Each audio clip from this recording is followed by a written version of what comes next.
Варварський ракетний удар окупантів. В ніч проти п'ятниці росіяни поцілили у дві бази відпочинку та багатоповерхівку містечка Сергіївка на Одещині.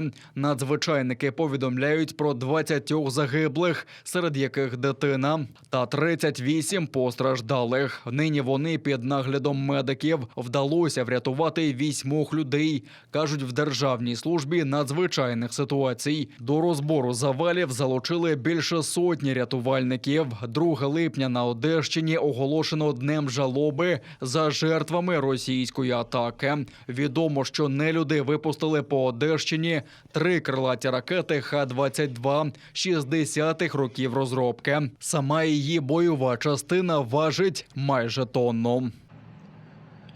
Наша протиповітряна оборона є саме протиповітряною обороною. Сьогодні нам в Україні потрібна протиракетна система. Такі системи є у наших країн-союзників та партнерів. І вкотре звертаємось до них. Щонайшвидше надати Україні таку допомогу. Щоб жодна російська ракета більше не падала на голову мирного українського населення. Щоб не вмирали наші діти.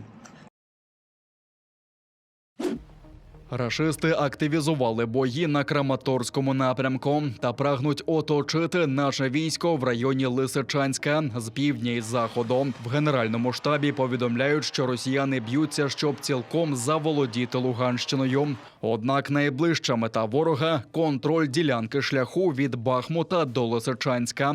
Це б дозволило росіянам перешкодити постачанню для українських захисників, кажуть у Генштабі. Ворожі атаки на дорогу відбито. На Бахмутському напрямку противник обстрілює із артилерії райони населених пунктів Берестове, Яковлівка, Відродження, Майорськ та Вугледарської ТЕС. Намагається покращити тактичне положення у напрямку населеного пункту Покровське. Успіху немає. Щоб не повторювати долю крейсера «Москва», рашисти прикривали втечу зі Зміїного авіацією. Про це повідомили в мілітарному виданні Defense Express, посилаючись на власні джерела. За їх даними, для так званого «кроку доброї волі» чи то пак втечі залишків російського гарнізону з острова довелося залучити 2 патрульні катери «Раптор», 1 десантний катер та 2 буксири, а також армійську авіацію, 9 гелікоптерів. Прикривали їх 2 десятки винищувачів, а ще 3 літаки далекого радіолокаційного виявлення пильнували з західного узбережжя ще поки окупованого Криму. В оперативному командуванні «Південь» зауважили, що операція на Зміїному не завершена, поки триває розвідка і там не піднято український прапор.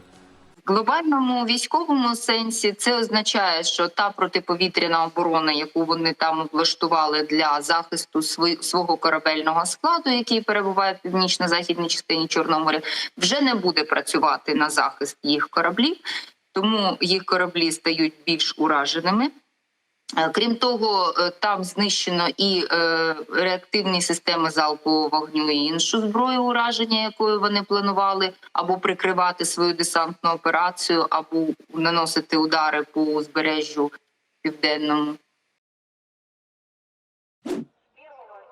В окупантів зірвався план сполучити Мелітополь з Джанкоєм залізницею. Окупаційний ватажок Криму Сергій Аксьонов заявив про перенесення запуску пасажирського потяга до Мелітополя та Херсона, анонсований на 1 липня, на невизначений термін. Пояснили це нібито незавершеними роботами з безпеки. Перед тим мер Мелітополя Іван Федоров пояснював, що рашисти хочуть використати людей в якості живого щита. Вони бояться мелітопольських партизанів, які пускають під ухил російські потяги з військовою технікою і таким чином хочуть убезпечити свої вантажі.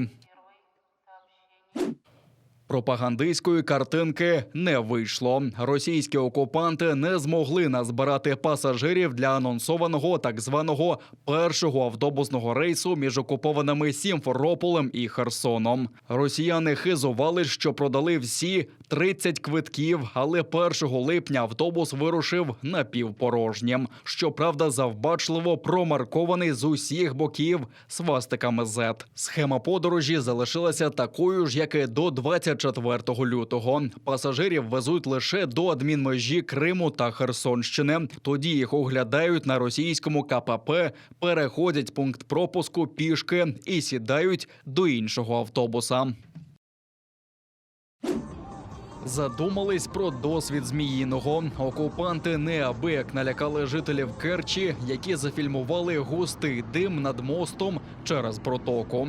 Клуби диму бачили в районі острова Тузла. Пояснювати причини взявся навіть сам окупаційний очільник Криму Сергій Аксьонов. Доповів, що це навчання на стратегічному об'єкті. Не дуже переконливо, але все ж додав, що жодних небезпек для незаконно зведеного мосту немає. І ситуація, мовляв, контролюється. Російські дезертири протоптаною стежкою тікають до Криму через Арабатську стрілку. Про це інформує Головне управління розвідки Міноборони України. Втікачів з фронту на Херсонщині помітили в окупованій Калинівці.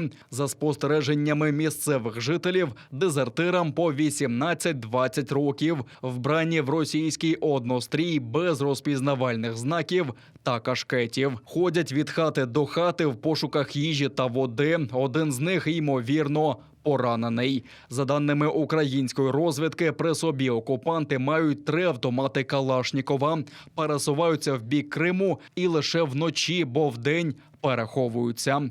Загалом на Херсонщині фіксуються непоодинокі випадки дезертирства російських військових. Головна причина втечі – великі втрати окупантів через точні удари української артилерії, кажуть розвідники. Шлях через Арабатську стрілку до Криму серед рашистів вважається безпечним та добре відпрацьованим.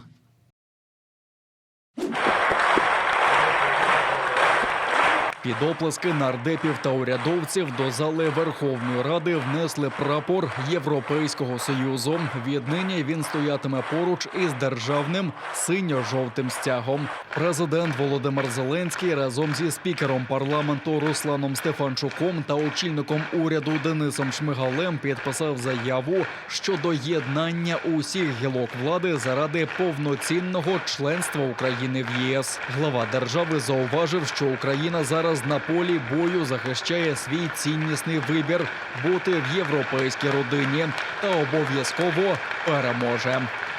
Ми були згуртовані так само, як заради нашої оборони. Ми діяли у єдності так само, як для захисту нашої держави, нашої землі. Ми не зупинялись ні на мить, поки Європейська Рада не ухвалила позитивне рішення. Так само, як не зупинимось ні на мить, поки не здобудемо перемогу України. На шляху до Європейського Союзу Україні потрібно посилити боротьбу з корупцією, знизити вплив олігархів та ухвалити закон про медіа, заявила у своєму зверненні до українського парламенту президентка Єврокомісії Урсула фон дер Ляєн. І додала, що Європейський Союз стоятиме пліч-опліч з Україною стільки, скільки необхідно. Путінське військо і далі вбиває ваших братів і сестер.